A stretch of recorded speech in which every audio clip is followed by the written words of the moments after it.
Kita lihat dalam Matius pasal 18 ayat 18. Mari kita sama-sama membaca.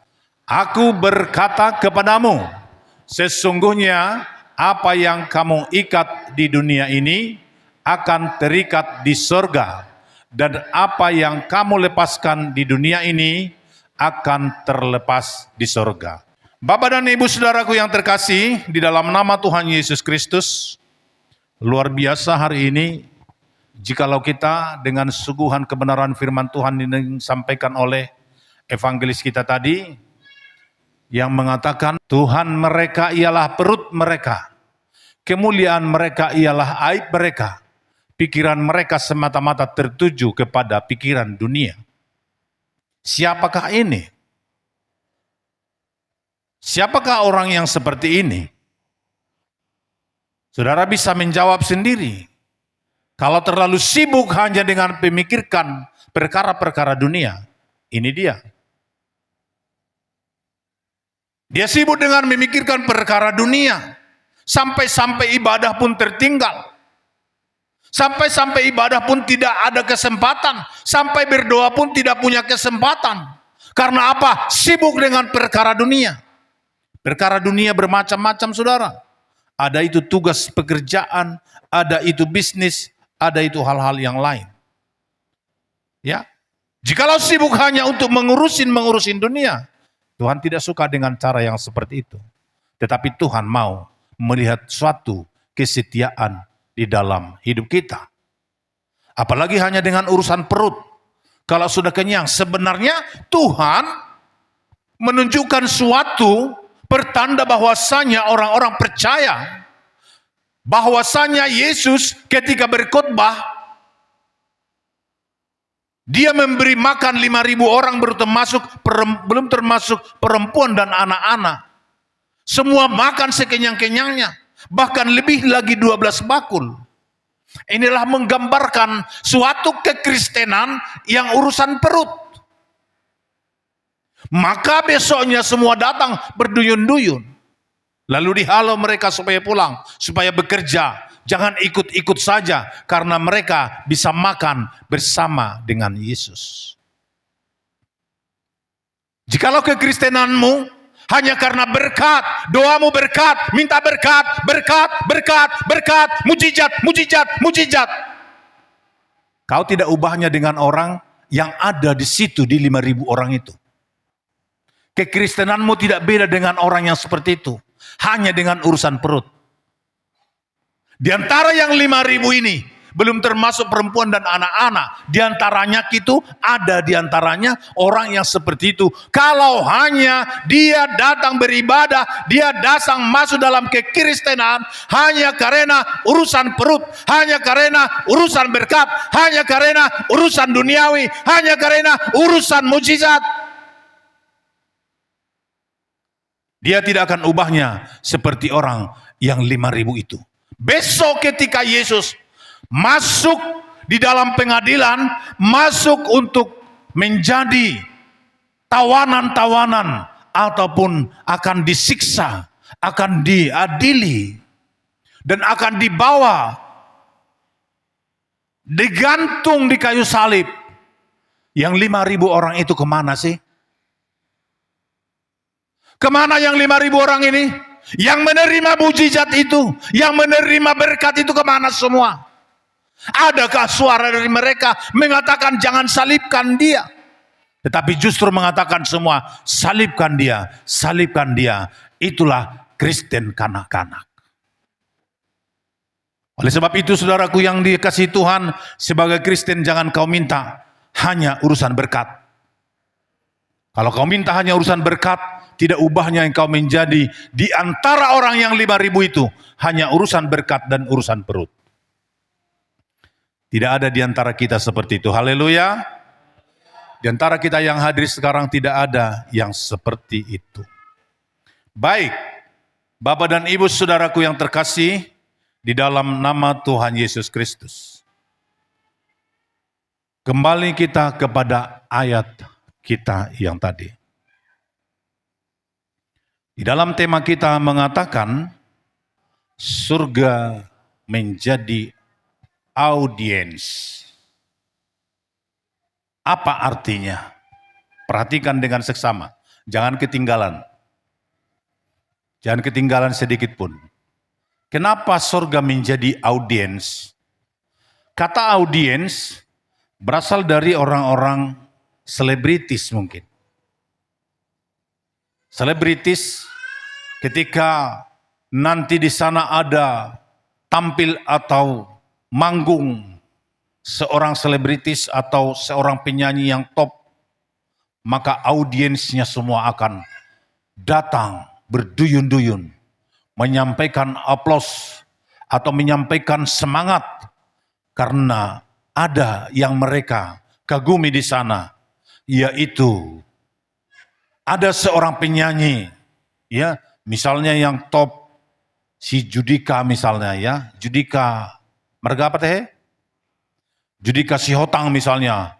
Saya kira Judika Sihotang kalau nanti dia bernyanyi di GPC Galuh, saya kira dari mana-mana pun datang. Seluruh provinsi Riau, mungkin orang-orang yang mengenal dia pasti akan datang. Karena apa? Ada Judika akan bernyanyi di GPC Galuh dalam acara Natal misalnya. Mereka akan berduyun-duyun, akan datang. Itulah sebuah audiens. Lalu Judika pun akan melakukan yang terbaik di dalam manggungnya untuk memuaskan audiensnya. Itu seorang selebritis. Seorang pendeta yang biasanya di atas panggung ataupun dia biasanya di atas altar atau biasanya di atas mimbar yang sudah berdiri seperti ini, dia akan menjadi audiens jemaatnya. Dia akan melakukan suatu tampilan yang bagus. Mulai dari style, cara berbicara, susunan kata-kata, semuanya akan dia membuat suatu stylenya yang bagus di depan sidang jemaatnya. Karena dia melakukan sesuatu yang terbaik untuk audiensnya, yaitu sidang jemaatnya. Hari ini semua diputar 180 derajat, sorga menjadi audiens. Haleluya. Maka setiap pelayanan dan perbuatan langkah yang kulakukan di sini adalah menjadi kemuliaan Bapa di sorga. Bukan yang kuharapkan suatu penghormatan atau suatu oplos dari saudara. Tetapi yang saya lakukan di sini adalah menjadi kemuliaan bagi nama Tuhan. Karena sorga menjadi audiens. Sorga akan melihat gerakanku di sini, sorga akan melihat hatiku di sini, sorga akan melihat suaraku di sini, sorga akan melihat powerku di sini. Jadi bukan hanya saudara, tetapi sorgalah yang melihat, malaikatlah yang melihat. Segala perbuatan-perbuatan, itu sebabnya keluar firman Tuhan mengatakan, aku berkata kepadamu, sesungguhnya apa yang kamu ikat di dunia, gerakan-gerakan apa yang kau lakukan di dunia akan terikat di sorga. Dan apa yang kau ikat di dunia akan terikat di sorga. Dan apa yang kau lepas di dunia akan terlepas di sorga. Maka setiap gerakan kita, semua pekerjaan kita terlihat semua di sorga. Haleluya. Yang kulakukan di sini adalah sukacita Allah. Yang kita lakukan di sini adalah sukacita Allah. Saudaraku yang dikasihi Tuhan, jikalau seorang pendeta audiensnya harus sebatas jemaat, di balik daripada layar itu, di balik daripada acara itu, dia akan melakukan sesuatu yang tidak dilihat audiensnya. Misalkan melakukan dia segala sesuatu yang dia suka secara daging, karena audiensnya tidak melihat. Namun sekarang saudaraku yang dikasihi Tuhan, tambatkan hatimu kepada firman. Sorga menjadi audiens. Baik itu di acara gereja, baik itu di acara di rumah, baik itu di pekerjaan, surga menjadi audiensmu. Haleluya. Itu yang dimaksud saudaraku yang dikasihi Tuhan. Surgalah yang menjadi audiens. Dan maka segala detak-detik apapun yang kau lakukan, apalagi dengan HP-mu ini, di sini banyak virus yang bisa membahayakan. Ya, banyak di sini yang akan membahayakan.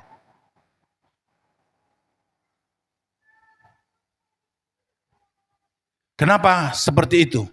Itu sebabnya surgalah yang menjadi audiens. Tidak karena dilihat si A, si B, si C. Tetapi setiap waktu, setiap waktumu, jadikanlah suatu persembahan itu kepada Tuhan. Yang terbaik untuk Tuhan. Baik itu di pagi hari, baik itu di malam hari, baik itu siang, baik itu kapan saja. Yesuslah, surgalah yang menjadi audiens kita. Puji Tuhan. Puji Tuhan. Bapak dan Ibu saudaraku yang terkasih di dalam nama Tuhan Yesus Kristus. Kita buka dulu firman Tuhan apa yang tertulis di dalam Yohanes pasal yang ke-15. Kita mulai dari ayat 1. Yohanes pasal yang ke-15. Pada ayat 5 nanti pada pas sasarannya. Tapi kita baca mulai daripada ayat 1. Satu orang saya minta untuk membaca. Kasih mic kepadanya. Akulah pokok anggur yang benar dan Bapakulah pengusahanya. Terus, Setiap ranting padaku yang tidak berbuah dipotongnya, dan setiap ranting yang berbuah dibersihkannya, supaya ia lebih banyak berbuah. ya sampai di situ dulu. Yesus akan menjadi pokok anggur yang benar. Setiap ranting yang berbuah akan dibersihkan. Dan setiap ranting yang tidak berbuah akan dibuang. Ya, ini sebuah pokok anggur, ini sebuah tanaman yang bagus. Ya, tanaman yang bagus. Tidak dibiarkan ditanam lalu dibiarkan saja seperti itu. Tidak ya. Tetapi ranting-ranting yang tidak berbuah itu akan dipotong dan dibuang. Apa yang dimaksud dengan ranting yang tidak berbuah? Walaupun ada dalam pokok anggur itu, tetapi dia tidak berbuah, itu akan dipotong dan dibuang. Sekalipun itu dilihat DNA-nya adalah dari pokok anggur itu. Sama seperti jemaat. Walaupun DNA-nya adalah DNA Kristus, tetapi kalau dia tidak berbuah, dia akan dipotong dan dibuang. Ini ya. Buah yang dimaksud tidak serta-merta hanya uang. Ia juga salah satunya. Tetapi saya tidak berbicara tentang uang. Tetapi buah yang dimaksud adalah perbuatan. Perbuatan yang ia lakukan, kesukaan Tuhan yang ia lakukan, perbuatan-perbuatan baik yang ia lakukan, menghindari segala dosa-dosa, mengarahkan mulutnya kepada Tuhan, memberikan mulutnya dipakai oleh Tuhan, memberikan matanya untuk Tuhan, memberikan setiap kehidupannya untuk Tuhan. Itu sebabnya orang-orang yang memberikan hidupnya untuk Tuhan, dia akan dibersihkan. Supaya apa? Baca yang ketiga, next. Supaya, oh tunggu, masih ada. Supaya berbuah banyak. Tunggu dulu ayat tadi. Ya, setiap ranting padaku yang tidak berbuah dipotongnya, dan setiap ranting yang berbuah dibersihkannya, supaya ia lebih banyak berbuah. Jadi setiap orang yang melakukan kehendak Bapa di surga akan semakin diberkati, saudaraku. Itu maksudnya. Orang yang melakukan kehendak Bapa di surga, dia akan semakin terberkati. Baik itu secara jasmani, teristimewa secara rohani. Tinggal menunggu waktu. pasti akan diberkati. Pasti akan diberkati. Tadi pagi saya membuka, ada hamba Tuhan mengatakan begini, ada seorang jemaatnya yang pendidikannya sangat rendah. Dia tidak katakan SD atau apa, tapi pendidikan yang sangat rendah. Tetapi setiap hari dia baca Mazmur. Setiap hari dia membaca Mazmur, setiap hari dia membaca Mazmur. Sehingga Tuhan memberkatinya. Karena dalam kitab Mazmur ini ada banyak berkat-berkat, saudaraku. Setiap hari dia membacanya. Lalu Tuhan membuka pemikiran di dalam hidupnya. Karena di sini semua pemikiran-pemikiran, Mazmur, pengkhotbah, ya, di Mazmur, di pengkhotbah, semua di situ ada rahasia. Kalau kau mau kaya, baca kitab Mazmur. Ya, baca kitab Mazmur. Betul. Karena di sana engkau akan diajari untuk menjadi orang yang kaya dan orang yang akan berhasil. Nah, dia mulai membuka. Setelah dia berhasil, dia membuka bank. Dibangunnya bank satu. Dan sampai banknya ada 14 unit banknya. 14, bayangkan. Sehingga dia menjadi orang yang terkaya dari pendidikan yang terendah. Hanya karena membaca kitab Mazmur. Saudaraku yang dikasihi Tuhan. Itu sebabnya saya pun sangat terlalu yakin, jikalau engkau rajin membaca firman, saya yakin kau menjadi orang yang berhasil. Kau menjadi orang yang sukses. Itu sudah barang pasti. Walaupun mungkin Tuhan tidak langsung memberkatimu seperti makan cabai rawit. Mungkin hanya seperti makan cabai lombok yang dari Jawa. Besar dia, tapi enggak pedas. Ya, kadang-kadang kan orang seperti itu. Maunya dia ketika dia mau mendengarkan Tuhan, mau mengabdi kepada Tuhan, langsung besok terberkati. Ya, Tuhan tidak suka seperti itu. Itu cara apa tadi? Ketika dia datang kepada Tuhan diberi makan. Itu Kristen kanak-kanak. Tapi jangan, itu sebabnya jangan melulu minta berkat. Next. Kamu memang sudah bersih karena firman yang telah kukatakan kepadamu. Tinggallah di dalam aku dan aku di dalam kamu. Teruskan. Sama seperti ranting tidak dapat berbuah dari dirinya sendiri, kalau ia tidak tinggal pada pokok anggur. Demikian juga kamu tidak berbuah, jikalau kamu tidak tinggal di dalam aku. Yesus masuk di dalam hidupmu dan engkau masuk di dalam Yesus. Jangan hanya engkau mengatakan Yesus itu adalah Tuhanmu, tetapi Tuhan tidak mengaku bahwa engkau adalah anaknya. Ini perlu pengakuan, saudaraku. Orang Kristen di dunia ini, saya mengaku bahwa Yesus adalah Tuhanku. Hampir semua orang Kristen mengaku Yesus Tuhannya. Pertanyaannya,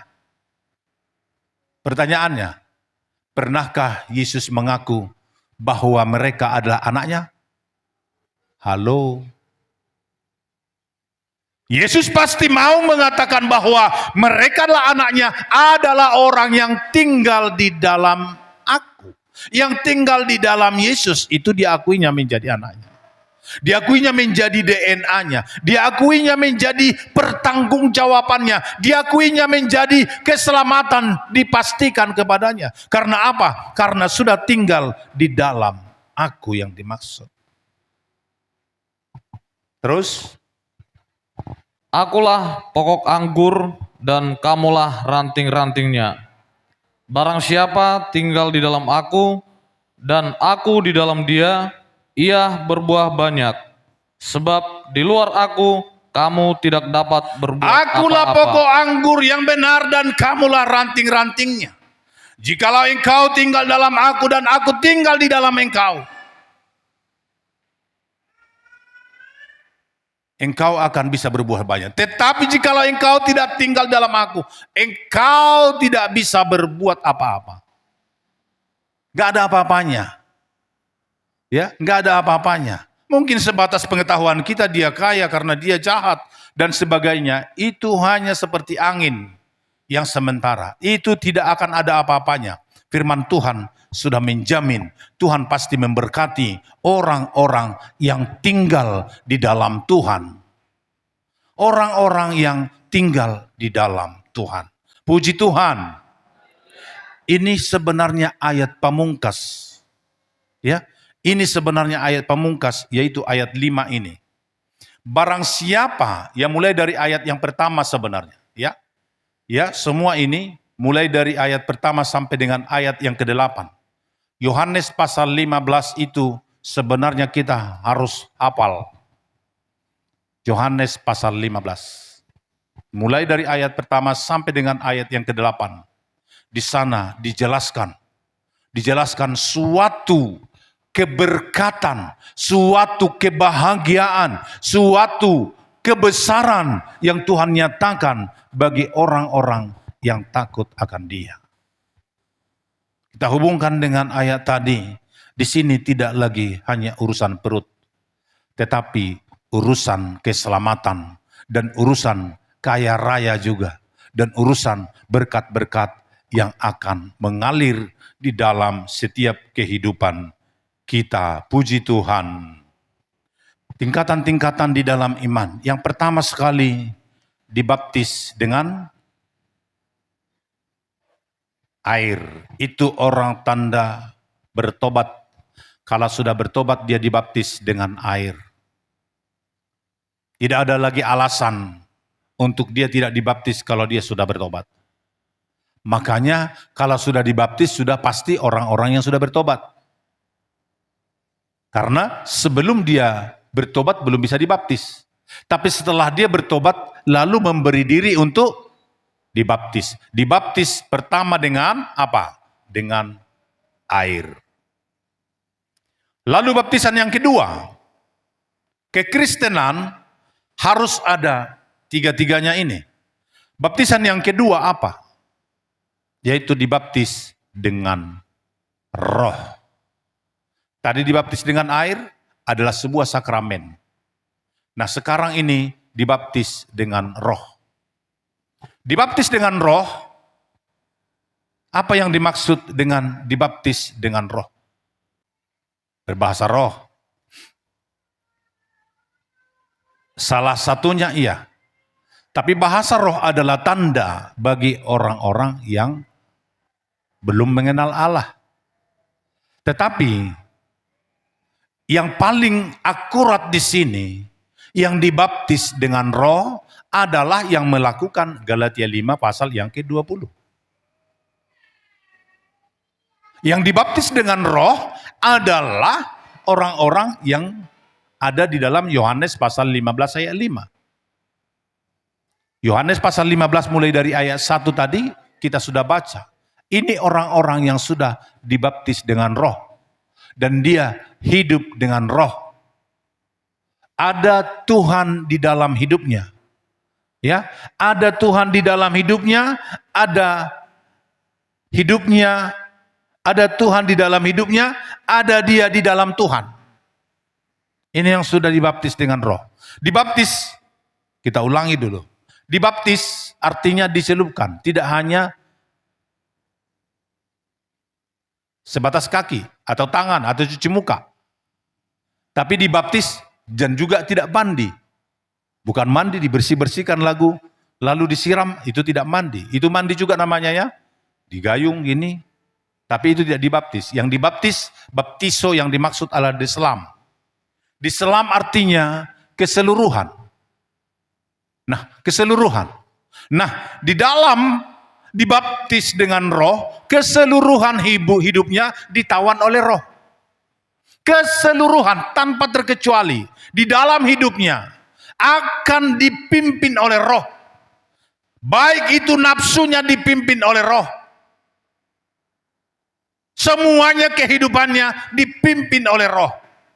Makanannya dipimpin oleh roh, mulutnya dipimpin oleh roh, matanya dipimpin oleh roh, tangannya dipimpin oleh roh, kakinya dipimpin oleh roh.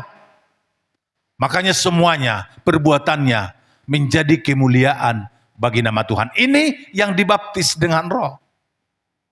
Tetapi Yang dibaptis, ya, yang dibaptis dengan Roh adalah keseluruhan hidupnya harus memang benar-benar dipimpin oleh Roh Kudus. Puji Tuhan.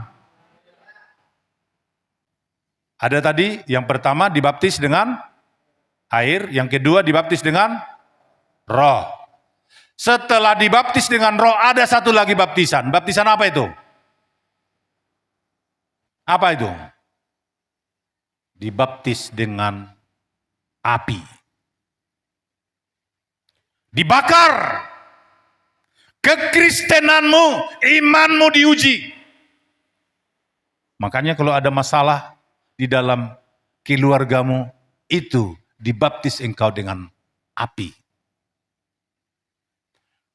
Dalam proses engkau dibaptis dengan api, dengan masalah, bagaimanakah engkau menyelesaikan masalah itu di dalam hidupmu? Bagaimana engkau menyelesaikan masalah itu? Apakah bersama-sama dengan Roh? Jadi tidak serta-merta setelah dibaptis dengan air, dibaptis dengan Roh, lalu diberkati.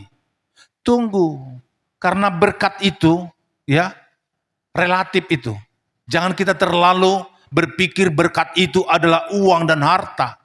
Anak laki-laki, anak perempuan. Bukan hanya itu. Boleh-boleh saja itu, tapi tidak hanya itu. Tetapi sakit penyakit juga berkat. Kebendalan suamimu juga berkat. Kalau suamimu tidak mau ke gereja, itu adalah berkat. Engkau sedang diuji. Engkau sedang diuji dengan masalah itu. Engkau sedang diuji bagaimanakah engkau menyelesaikan masalahmu itu. Apakah engkau selalu mendoakan dia? Atau sudah weslah, maloslah, mampus kau di situ. Mau ke surga tidak bisa berboncengan. Karena ada bahasa seperti itu. Udahlah cari sama kau, aku cari sama kau. Tidak bisa, Inang. Itu akan menjadi tanggung jawabmu. Demikian juga suami-suami. Istrinya yang cerewet, istrinya tukang gosip, apalagi istrinya tukang meliput. Itu doakan. Agar bisa menjadi perempuan-perempuan sama seperti yang diharapkan Tuhan. Yang menjadi pelayan-pelayan Tuhan. Jadi bukan masalah itu serta-merta menjadi suatu kutuk. Penyakit juga bisa berkat. Penyakit juga bisa menjadi berkat. Ada seorang bercerita begini kepada saya. Dia itu persoalan sama istrinya terus tentang masalah rokok. Merokok terus. Jadi terus sama istrinya. Ribut terus masalah rokok. Ya, ribut masalah rokok. Dan memang tidak ada tobat-tobatnya. Semakin hari semakin menjadi-jadi. Semakin hari semakin menjadi-jadi. Habis uangnya, hampir boleh dikatakan habis khusus untuk rokok semua. Satu ketika didoakan dia. Didoakan dia. Besoknya setelah siap didoakan. Yang biasanya rokoknya 3 bungkus. Menjadi 4 bungkus. Bukan menjadi sembuh. Bukan sembuh tapi kambuh. Sama-sama imbuhan di sana. Bukan sembuh tapi menjadi kambuh. Lalu satu ketika sakit batuk dia. Dibawa ke dokter. Berobat di sana. Rupanya paru-parunya sudah stadium 3. Kena kanker paru-paru. Karena rokok. Lalu dokter menyarankan paru-parumu tinggal sebelah lagi. Itu pun separuh. Ini masih bisa dipertahankan kalau Bapak tidak merokok. Lalu si Bapak itu pun stop merokok dan datang kepada Tuhan. Itu adalah penyakit mukjizat Tuhan. Itu mukjizat dan itu berkat. Saya juga sudah saya sampaikan kepada saudara. Saya berhenti merokok karena saya batuk. Itu adalah batuk berkat. Penyakit juga bisa menjadi berkat. Kesehatan juga bisa menjadi berkat. Kepandaian anak juga bisa menjadi berkat. Tinggal kelas anakmu juga bisa menjadi berkat. Karena setelah anakmu tinggal kelas, engkau akan bergumul dan berdoa terus untuk mengarahkan dia ke jalan kebaikan. Anakmu yang bandel juga bisa menjadi berkat. Karena waktu anakmu baik-baik semuanya, baik-baik semuanya, bisa itu engkau santai saja untuk berdoa.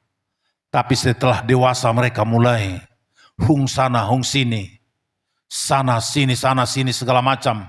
Mulai menanduk, mulai melawan, dan sebagainya. Itu adalah berkat. Tujuannya apa? Supaya engkau lebih sungguh-sungguh untuk berdoa datang kepada Tuhan. Jadi jangan langsung kau salahkan semua, mampuslah kau di situ. Tak ada kata mampus lewat firman Tuhan. Firman Tuhan selalu akan membenahi dan akan membenahi kita semua. Ya mungkin saudara karena punya situasi turus ini, ya karena anak-anaknya kecil bolehlah santai dia. Nanti kalau sudah ada yang sudah wisuda, ada yang sudah SMA, merokok sana sini. Waduh, aku aja tidak merokok. Maka malah kau bilang makan malah menjadi-jadi, malah makin kuat.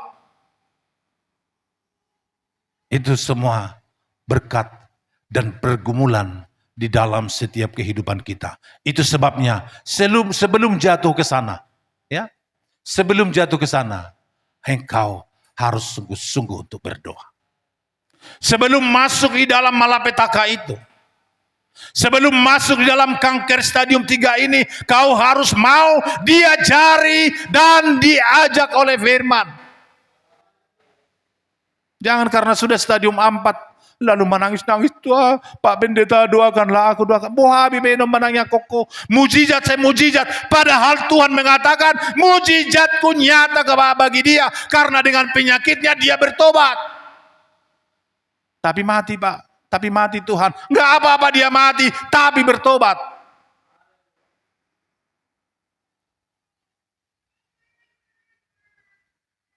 Itu sebabnya surga menjadi audiens. Haleluya. Maka setiap perbuatan kita, setiap langkah kita yang kita buat semuanya untuk kemuliaan Tuhan. Inilah kami Tuhan. Inilah gaya kami Tuhan. Inilah perbuatan kami Tuhan. Semuanya kita buat yang terbaik untuk audiens, yaitu sorga. Sorgalah yang menonton kita. Haleluya. Sorga menjadi penontonmu. Bukan orang lain, bukan sidang jemaat, tapi sorga menjadi penonton di dalam kehidupanmu. Puji Tuhan. Ayat yang berikut. Akulah pokok anggur dan kamulah ranting-rantingnya. Barang siapa tinggal di dalam aku dan aku di dalam dia, ia berbuah banyak. Sebab di luar aku kamu tidak dapat berbuat apa-apa. Di luar aku kamu tidak dapat berbuat apa-apa. Di luar Tuhan kita tidak bisa berbuat apa-apa. Di luar Tuhan kita tidak mampu melakukan sesuatu. Teruskan. Barang siapa tidak tinggal di dalam aku, ia dibuang keluar seperti ranting dan menjadi kering. Kemudian dikumpulkan orang dan dicampakkan ke dalam api lalu dibakar. Ini adalah gambaran suatu api neraka yang tidak berbuat yang baik. Gambaran neraka akan dibuang keluar. Setelah dibuang keluar, dicampakkan dan dibakar. Ranting-ranting itu, saudaraku, saya katakan tadi DNA itu, sidang jemaat dari gereja itu, yang ranting-ranting yang kering, ranting-ranting yang tidak berbuah akan dibuang dan dibakar. Ya, akan dibuang dan dibakar. Namun kepada kita saudaraku yang terkasih dalam nama Tuhan, kita harus bisa menjadi perbuatan-perbuatan kita menjadi kemuliaan bagi nama Bapa di surga. Saya yakin jika ayat firman Tuhan ini bisa kita imani, saya yakin dan percaya engkau akan menjadi orang yang hebat. Kaum muda-mudi yang masih muda, saya yakin kau menjadi orang yang hebat. Imani firman Tuhan itu, surga menjadi audiens. Imani firman Tuhan itu.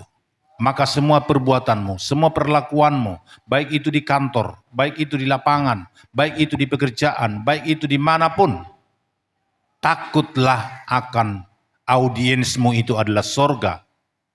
Dari bahasamu, dari omonganmu jaga, walaupun tidak ada sidang jemaat, walaupun tidak ada yang lain, tetapi surga melihatmu selalu. Puji Tuhan. Haleluya. Teruskan. Jikalau kamu tinggal di dalam aku dan firmanku tinggal di dalam kamu, mintalah apa saja yang kamu kehendaki dan kamu akan menerimanya. Dalam hal inilah Bapakku dipermuliakan, yaitu jika kamu berbuah banyak dan dengan demikian kamu adalah murid-muridku. Jikalau kamu tinggal di dalam aku dan firmanku tinggal di dalam kamu, perhatikan. Mintalah apa saja yang kamu kehendaki dan kamu akan menerimanya. Saudaraku, dang bodo pi mamorah ho inarham. Do pi manukoti ho lah berhasil. Dang percaya itu firman Tuhan on. Mula percaya dah itu firman Tuhan on, kami jadi orang yang sukses. Ini harus diimani saudaraku. Itu makanya saya katakan dalam firman Tuhan ini, kita imani firman Tuhan ini, engkau menjadi orang yang sukses. Engkau menjadi orang yang hebat. Ya, engkau menjadi orang yang hebat. Jikalau kita imani firman Tuhan ini.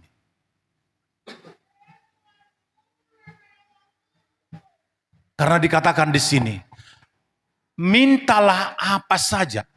Apa saja coba dulu perhatikan. Apa kira-kira? Apa saja? Antara lain apa itu? Antara lain apa? Kalau apa saja? Aku mau mobil Tuhan. Dikasih. Minta apa saja. Apa lagi? Apalagi yang membatasi saudara supaya saudara tidak sukses? Kalau sudah tinggal dalam Tuhan. Mari tinggal dalam Tuhan saudaraku. Imani firman Tuhan itu. Kiranya kita menjadi orang-orang yang sudah dewasa. Ya, orang-orang yang sudah dewasa. Orang-orang yang terberkati. Kehidupan kita mulai dari kecil. Anak kita disebut apa? Bayi. Bayi itu ditimang-timang dan dikasih susu. Setelah dia sudah mulai besar, ya, lepas dia dari balita, itu sudah menjadi anak, gak lagi dikasih susu. Bahkan sudah kadang disuruh untuk kerja, ambilkan dulu piring itu, ambilkan dulu sapu itu. Ya, jangan lagi ditimang-timang. Tapi kekristenan kita, kekristenan orang sekarang ini banyak sekali yang menjadi bayi. Bayi terus mulai dari mengenal Allah, bayi terus pengennya dia ditimang-timang. Mau lihat me Tuhan idang adong di sosis songoni. Kalau tidak, orang Kristen maunya ditimang-timang semua. Semua mau ditimang-timang. Tak pernah dia melonjak, naik menjadi anak-anak. Dari anak-anak naik menjadi remaja. Remaja sudah mulai diajari akhlak dan pengetahuan. Udah mulai diajari untuk mandiri. Di remaja sudah harus bisa anak-anaknya mandiri. Remaja itu SMP. SMP itu sudah bisa mandiri, sudah bisa masak, sudah bisa nyuci, sudah bisa menggosok, sudah bisa. Kalau perempuan ini. Kalau laki-laki sudah bisa bekerja untuk mendatangkan uang, membantu orang tua. Di sini dia mulai dibentuk. Di dalam keremajaannya, mulailah dia dibentuk di sini. Karena di sini pembentukan karakter. Habis itu mulailah dewasa. Setelah dewasa, tanpa disuruh dia sudah bisa bekerja. Itu bentuk suatu kedewasaan. Tanpa disuruh, sudah harus bekerja. Bentuk suatu kedewasaan begitu. Baik itu di dalam kerohanian, baik itu di dalam secara universal. Pekerjaan dia akan bertanggung jawab di dalam setiap pekerjaannya tanpa komando. Apalagi di komando. Itu kalau sudah anak. Apalagi dia sudah bisa menghasilkan dan sudah sampai reproduksi. Saudaraku yang terkasih, di dalam nama Tuhan Yesus ada tahapan-tahapan. Jangan kau minta kau terus untuk ditimang-timang. Haleluya. Jemaat apa seperti itu? Kalau pengennya hanya ditimang-timang. Mau jadi kapan? Saudara tahu, pernah saudara lihat anak yang ditimang-timang padahal sudah umur 7 tahun? Pernah. Saya pernah melihat anak yang sudah 6 tahun, 7 tahun masih ditimang-timang. Ternyata anak itu adalah anak yang idiot. Kau mau menjadi jemaat yang idiot? Ada yang mau? Jadi kalau sudah dewasa jangan lagi suka ditimang-timang. Haleluya. Jangan gampang tersinggung. Ya, gampang tersinggung itu juga memang menggambarkan memang saudara harus ditimang. Semoga di sini tidak ada seperti itu. Kita mau masuk dalam tingkat kedewasaan. Karena dewasa menggambarkan sudah bisa rantingnya berbuah. Inilah ranting-ranting yang berbuah. Yang sudah dewasa. Gak ada ranting yang muda berbuah. Pasti ranting yang sudah dewasa baru berbuah. Inilah mulai diajari untuk berbuah. Oleh sebab itu, ada step by step yang harus kita lakukan di dalam perjalanan kehidupan kita. Supaya hidup kita boleh semakin mandiri dan semakin bisa terpercaya, saudara. Saya yakin saudara adalah salah satunya orang yang hebat. Saudara punya karakter dan saudara sebenarnya punya talenta. Tetapi ada talenta yang tersimpan. Ada mutiara yang terselubungi. Sebenarnya di dalam hidupmu ada sebuah mutiara yang hebat. Ada mutiara. Pasti saudara punya mutiara itu. Tetapi dipendam di dalam tanah. Itu sebabnya engkau tidak berkilau. Karena apa? Ditutupi dengan tanah.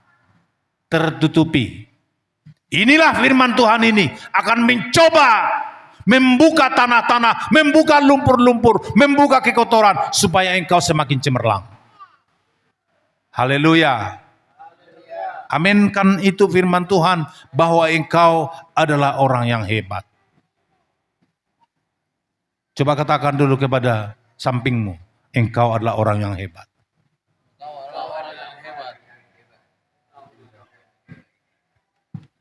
Engkau adalah mutiara yang terpendam.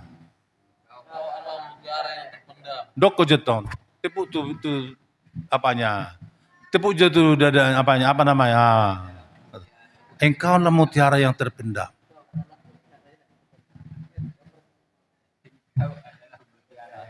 Haleluya, haleluya. Itu saudaraku yang dikasihi Tuhan. Diam-diam kau seperti itu, kau mutiara. Nampak orang memang kau si koroco. Tapi setelah terlihat mutiaramu itu, kau bukan si koroco. Kau orang yang hebat. Disingkapkan itu semua. Itulah firman Tuhan hari ini. Yang membukakan itu. Dibuang itu semua. Mulailah terlihat sedikit demi sedikit. Engkau ternyata mutiara yang hebat. Cemerlang. Cemerlang saudaraku yang dikasihi Tuhan. Menjadi cemerlang. Kehidupan kita menjadi cemerlang. Saya berdoa kepada kita semua. Sidang jemaat ini semua. Akan menjadi orang-orang yang cemerlang.